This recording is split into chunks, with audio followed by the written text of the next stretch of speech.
একটি অংশ বলছে বিরোধীদের এত অস্ত্র তুলে দেওয়া হবে। তৃণমূলের কোন অংশ? মনোরঞ্জন ব্যাপারী তৃণমূল কংগ্রেস ও একটা অংশ নেই। ও এটা বলছে, কালকেই বলবে ভুল স্বীকার করছি, টিকিটের জন্য ঘুরে বেড়াচ্ছে। যারা হাজার ও হাজার নিজে টাকা- জানে না ও টিকিট পাবে না, অসীম মাঝি টিকিট পাবে বা অন্য কেউ পাবে। ও নিজেই ফিয়ার সাইকোসিস ভুগছে।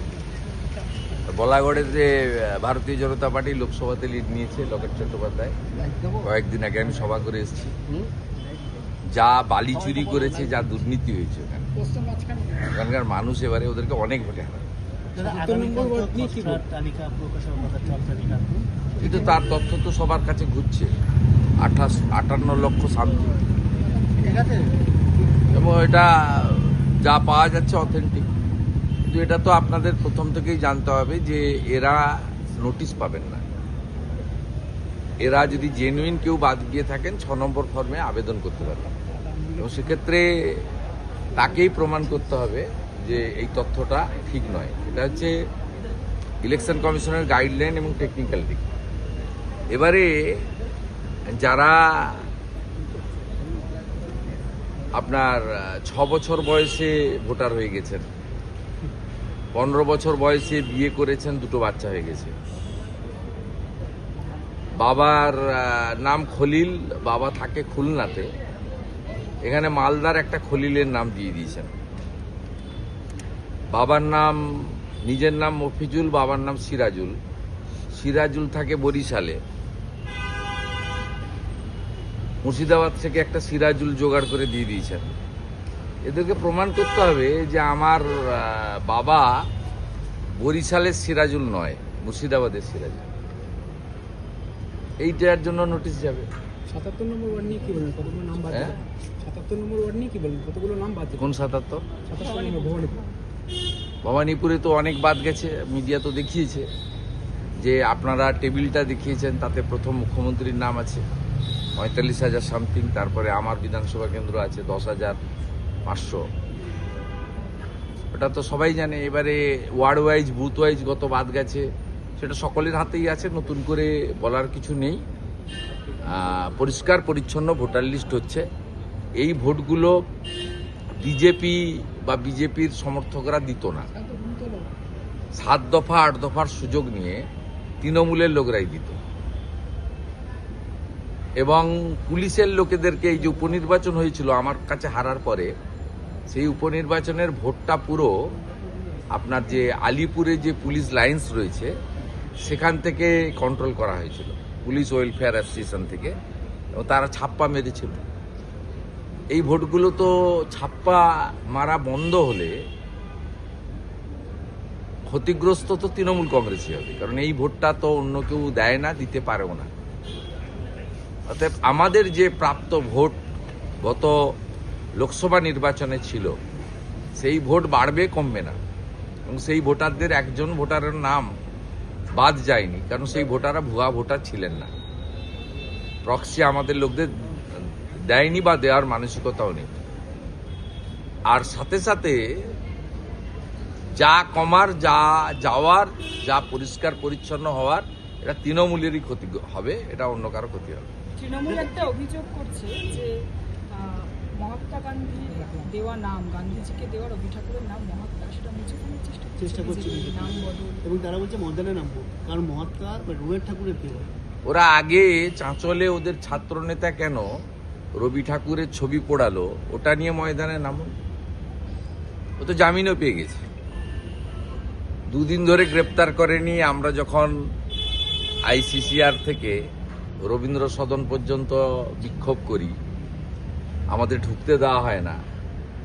তারপরে সেই রাতে আইপ্যাকের পরামর্শে সাসপেন্ড করা হয়।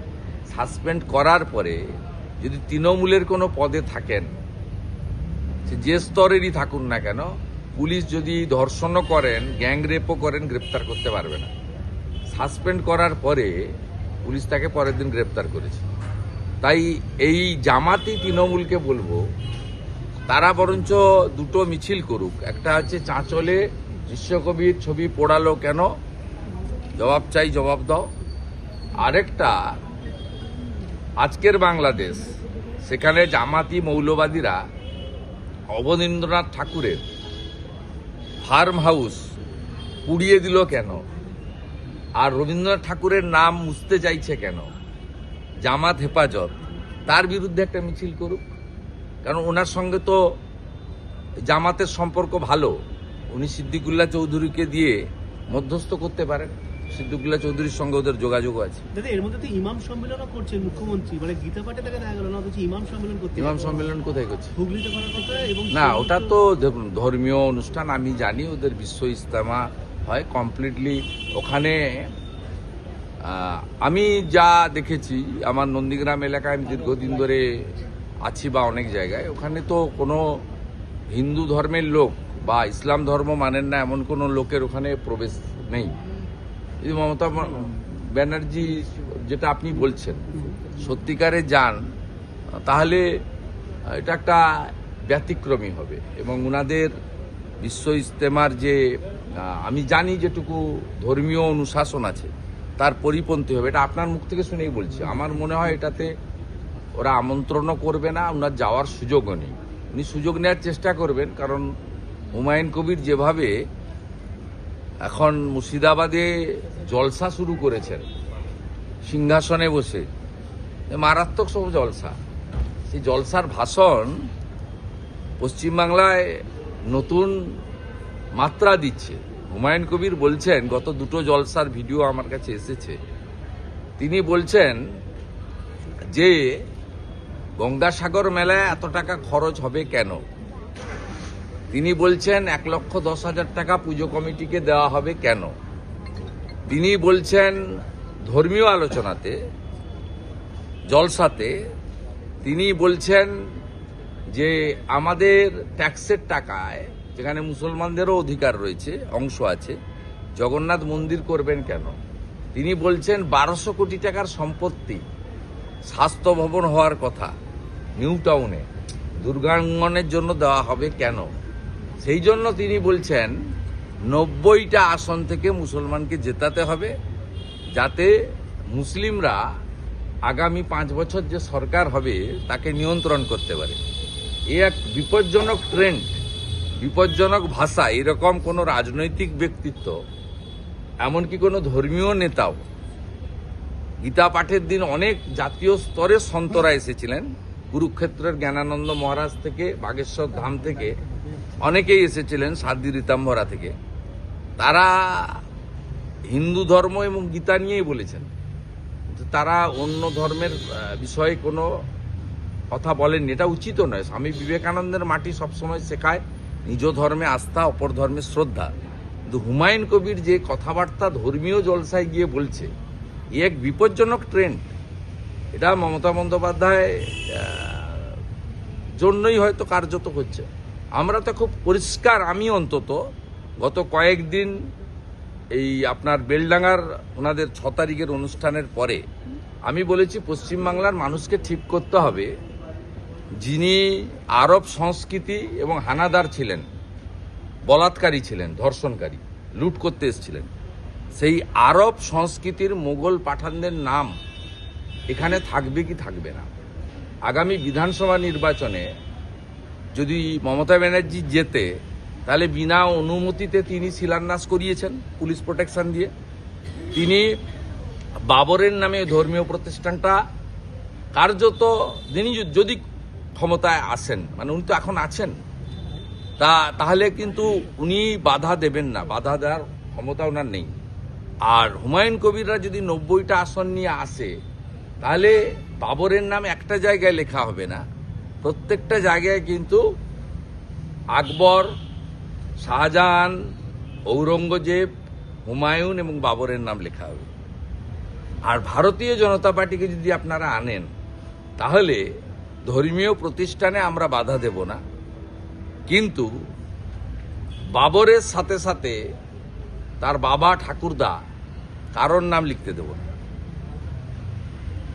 মানুষকে ঠিক করতে হবে। সুজিত বোসের টিকিট সেলের ছবি ভাইরাল, লোকে হাজার হাজার টাকা দিয়ে টিকিট কেটেছে, আর উনি তার অনুগামীদের ফ্রিতে টিকিট দিচ্ছে। আজকে যারা টিকিট কেটেছিল, যারা ক্ষোভ প্রকাশ করেছে, তাদের জেল হেফাজত হলো 22 তারিখ পর্যন্ত। আইনি সাহায্য দেব। যে দর্শকদের উপর গ্রেপ্তার করা হয়েছে, মিথ্যা মামলা হয়েছে, দেব। এবং আজকে একটি পিল হয়েছে, আরো দু একজন করেছেন, সেখানে আমরা চেষ্টা করব যে এই মামলার বিষয়েও কোর্ট হস্তক্ষেপ করুক, এটা 1 নম্বর কথা। আর এই টিকিট বিলি আপনাদের কেউ ছবি তুলে দিয়ে দিয়েছে, এটা এদের প্র্যাকটিস। সব মাঠকে এরা নিয়ন্ত্রণ করে এবং কালোবাজারে টিকিট বিক্রি হয়। আইপিএল থেকে শুরু করে প্রত্যেকটা খেলাতেই এখানে তৃণমূলের নেতারা, মন্ত্রীরা, তারা এই কাজটা করে। এটা যদি ওই দিন যদি খেলা হবে, উল্টো খেলা না হতো, তাহলে এগুলো সামনে আসতো না। এটা এদের অভ্যাসে পরিণত হয়েছে। আদৌ কি তদন্ত কমিটি স্বচ্ছভাবে কাজ করবে? না, ওই তো পাড়ার কমিটি, যাদেরকে দিয়ে করেছে করবে না, তো মমতার পাড়ার কমিটি, শুধুমাত্র ওর আয়োজকদের পাড়ার লোকরা, ওদের সঙ্গে চপ খায়, চিংড়া খায়, ওদেরকে দিয়ে কমিটি করেছে। শুধুমাত্র আয়োজক সংস্থাগুলোকেই নোটিশ পাঠানো হচ্ছে, মানে মাঠে যিনি ছিলেন অরূপ বিশ্বাস বা অন্যান্য যে পুলিশকে নেতা-মন্ত্রীরা ছিল, তাদের তো কিছু বলা হলো না। হস্তক্ষেপ করতেই দেব না। তার জন্য আইনি যে ব্যবস্থা নেওয়ার দরকার, পুলিশ তো দায়ী। প্রথম দায়ী মমতা বন্দ্যোপাধ্যায়, মুখ্যমন্ত্রী। তিনি ভোটের আগে তার ক্ষয়িষ্ণু জনপ্রিয়তা, তলানিতে চলে যাওয়া মানুষের সমর্থন, এই চটকদারি ব্যবস্থার মধ্য দিয়ে শীতের দুপুরে কিছুটা হলেও ইয়াং জেনারেশন যারা চাকরি পাননি তাদেরকে তিনি একটা চমক দিতে চেয়েছিলেন। এবং বাংলা ভাষা লিখতে পড়তে না জানা মেসির মতো নক্ষত্রকে দিয়ে আর্জেন্টিনা ভাষাতে বা ওনাকে বলিয়ে দিত খেলা হবে বলে। এইটা ভগবান তো উপর থেকে দেখছেন, অভয়ার আত্মা তো শান্তি পায়নি, বিচার পায়নি, তার পরিবার। এরকম বহু বোন কন্যা, তাদের পরিবার অপেক্ষা করে আছেন এর পতন কখন হবে। স্বাভাবিকভাবে ভগবানের মার হয়েছে, তাই এই প্রচারটা করতে পারেননি। এর ফলে প্রথম দায়ী হচ্ছে মুখ্যমন্ত্রী, দ্বিতীয় দায়ী হচ্ছেন অরূপ বিশ্বাস এবং সুজিত বোস। শতদ্রু তো একটি ইনস্ট্রুমেন্ট, শতদ্রু কেউ নয়। সারদা তৈরি হয়েছিল সিপিএম এর আমলে, তারপরে সারদা মূল ব্যবসাটা করেছে কিন্তু 2011 সালে মমতা ব্যানার্জি আসার পরে। এবারে সুদীপ্ত সেন ছিল ইনস্ট্রুমেন্ট, মমতা ব্যানার্জি ছিল মেন বেনিফিশিয়ারি। ঠিক একইভাবে সন্দীপ ঘোষ এবং বিনীত গোয়েলরা মূল দায়ী আরজি করের ঘটনায়, সেখানে সঞ্জয় ছিল একটা ইনস্ট্রুমেন্ট। এখানেও শতদ্রুকে একটা সিম্বল করা হয়েছে, স্কেপগোট, বলির পাঁঠা। উনি যুক্ত, কিন্তু ওনার ঘাড়ে বন্দুক রেখেই ওনারা ফায়ারটা করেছেন। আর শতদ্রুর সঙ্গে মুখ্যমন্ত্রী সহ সকলের ছবি আছে, একাধিক ছবি আছে, একাধিক ইভেন্টে মুখ্যমন্ত্রী এবং অন্যান্য প্রভাবশালী মন্ত্রী ইনক্লুডিং সৌরভ গাঙ্গুলি একাধিক জায়গায় শতদ্রুর সঙ্গে ছবি আছে। আমার কাছে আছে, কত ছবি নেবেন আপনাদের স্বার্থে আমি একটা পোস্ট করে দিচ্ছি, আপনারা 9টার সময় আমার এক্সটা দেখে নেন, আমি পোস্ট করে দিচ্ছি। আমার কাছে গ্যালারি আছে আপনাদের স্বার্থে, তাহলে পরিষ্কার হয়ে যাবে যে শতদ্রুর মতো একটা জীব তিনি কি করে এত দম দেখিয়ে এসব করলেন এখানে কলকাতাতে, যেটা হায়দ্রাবাদে হলো না, মুম্বাইতে হলো না, দিল্লিতেও হচ্ছে না। তার মাথায় তো হাত ছিল। পার্থর মাথায় যদি ঠিক লোকের হাত না থাকতো, তাহলে পার্থ তো এইভাবে অর্পিতাদের মতো অসংখ্য বান্ধবী তৈরি করতে পারতো না।